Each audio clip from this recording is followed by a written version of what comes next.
You're just trying to enjoy your little slice of peace by the lake, minding your own business, when out of nowhere, the lady next door turns your life into a legal soap opera.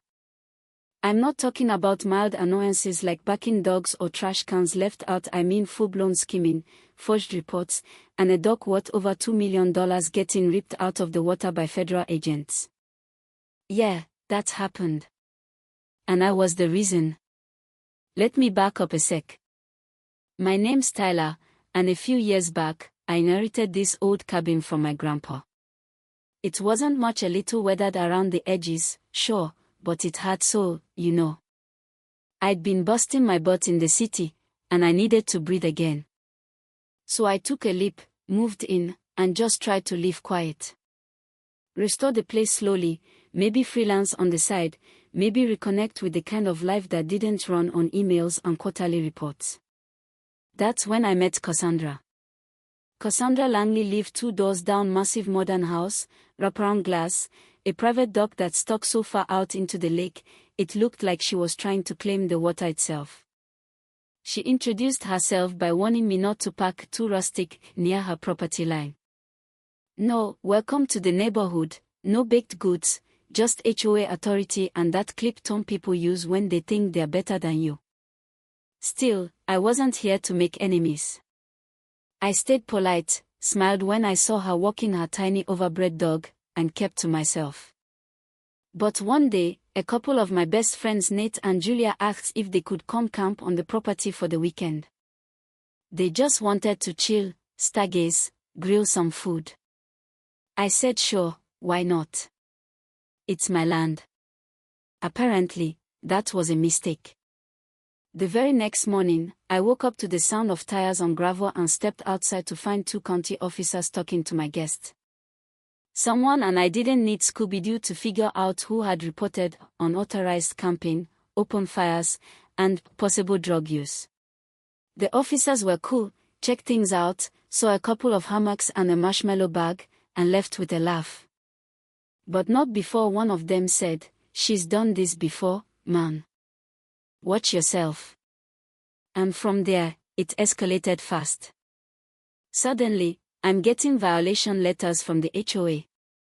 Things like non-standard tent structure, unauthorized gatherings, non-regulation vegetation. I mean, seriously. One of them cited me for using solar lights that were aesthetic outliers. Aesthetic outliers. That's when I knew this wasn't just about camping. Cassandra was trying to push me out. I figured, okay, maybe she's just one of those people who needs control like oxygen. But then I started getting legal notices. And guess who they were from? Langley and Crown, her husband's law firm. The letters had all the bells and whistles: environmental risk, zoning infractions, failure to comply with subdivision code. I hadn't broken a single law, but she was coming at me like I was burying nuclear waste under my deck. I lost a client over it. No joke. One of the boutique hotel groups I was consulting for pulled out after getting an anonymous community complaint about me running unauthorized rental activity. They thought I was running an illegal Airbnb from the property. I wasn't even renting it out, just living in it. But Cassandra had planted that seed and poisoned the well. That's when I knew I had to push back. Late one night, after downing 3 cups of bitter coffee, I started combing through every county ordinance, every HOA bylaw, every zoning document I could get my hands on. And I started seeing patterns. Her complaints. They weren't from the HOA email, they were from her husband's firm server. And then I found something that made my blood run cold. The dock. You see, Cassandra's dock. It was massive. Big enough to fit a yacht she didn't even own. And something about it always seemed off. So I pulled public records, surveyed maps, land access easements, and found out that more than 70% of her dock sat on protected shoreline. State-owned water. That meant she wasn't just being a nuisance, she was stealing from the public. Now, I wasn't about to go to war without backup. So I went to my neighbor, Joe Oldtimer, former surveyor, sharp as a tack. Joe said, "I've been saying that dog was illegal for 10 years, but no one listened." Turns out Cassandra had been suppressing complaints with threats, leveraging her husband's legal connections, and writing the HOA rules to suit herself. Together, Joe and I built a file, and I mean thick. Photos, drone footage, timelines, historic survey overlays, even screenshots of Cassandra editing images to frame me for fake environmental damage. She'd forged an erosion complaint against me using a stock photo of shoreline decay from a fishing forum in Michigan. So I submitted everything to the EPA, the state's Department of Natural Resources, and the county commission. Then I waited. About 3 weeks later, they showed up. Not at my place, at hers. Uniforms. Clipboards. One guy with a topographic scanner. They took measurements, asked her questions, and then posted a notice, cease and desist. That dog had to go. All of it. She screamed. Literally screamed. You could hear her 3 houses down, calling it harassment, discrimination, a witch hunt. She tried to hold an HOA emergency vote to expel me for creating a hostile environment. She even printed flyers. But right as she was trying to railroad me out, Joe stood up, slow and steady, and said, "I move we censure the entire board for failing to enforce rules consistently." The room went quiet. Then people started nodding. Vote passed. But the best part? Watching that massive dog get dismantled.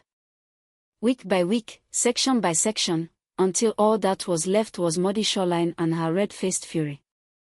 One morning I walked by as the last piece got loaded onto a flatbed. I tipped my hat and said, "Don't worry, there's always inflatable kayaks." She didn't laugh. Since then, things have been quieter. I planted more native trees. Nate and Julia came back this time with a permit, just to be safe, and we made s'mores again under the same pine. Joe still drops by with a beer and a lawn chair, and now, neighbors actually wave when they pass my driveway. But here's the thing: what if I hadn't fought back? What if I just rode over, took the fines, packed up and left? That dog would still be there, blocking public access. She'd still be forging reports and using legal threats as weapons. So now I want to know, what would you have done?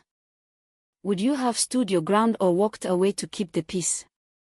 Let me know down in the comments, because sometimes justice doesn't come from a court, it comes from a drone, a stack of documents, and a neighbor with a memory like steel. And a little fire in his gut.